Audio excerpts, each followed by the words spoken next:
So we're looking at 237 to 241, the last commands here of Jupiter to Mercury, and then Mercury's preparations to go to Carthage.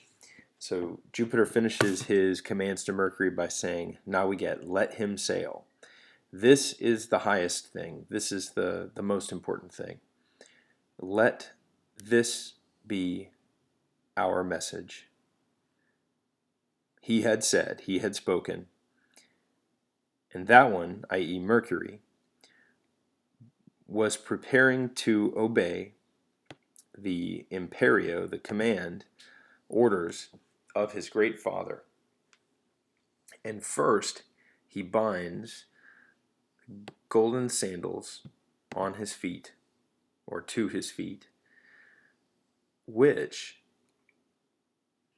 carry him lofty, him up high on wings, whether over the waters or just as similarly over the land with a rapid breeze, with a quick breeze. So we have some great little grammar points here in this section that definitely are worth talking about. Navigare is a first conjugation verb.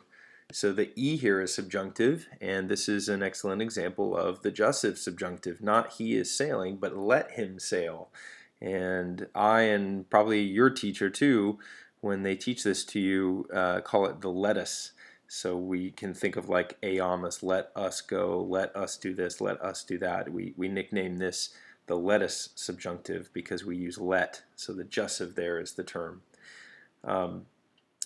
Summa here is feminine and singular, and summa saum just means highest, greatest, and it's being used here as this is the most important outcome. This is the most important thing for him to do.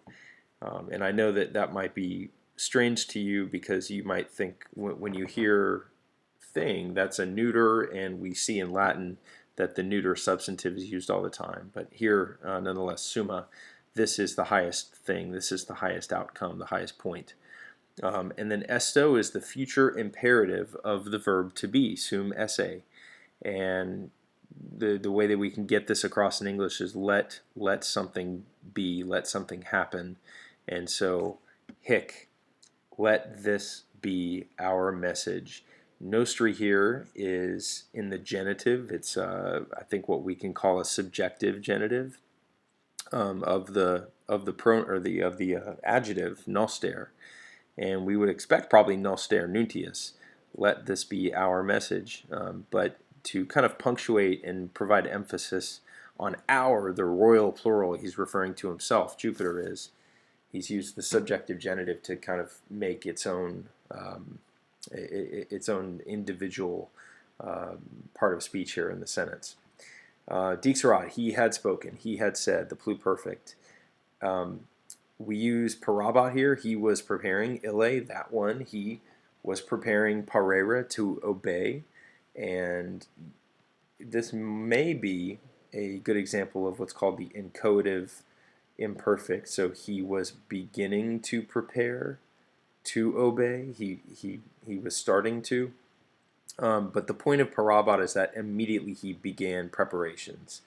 Not that just he prepared to do the orders or he obeyed the orders, but he's very active. And that's being explained here in the next couple lines. That he binds his winged sandals onto his feet first. These winged sandals which bear him aloft. They carry him sublimem, up high, on those wings. Whether, siwe, seu, whether above the waters or above the land. And pariter means, similarly or likewise. So it doesn't matter whether he's over land or water. And they bear him with a rapido flamine, with a quick breeze, a swift breeze.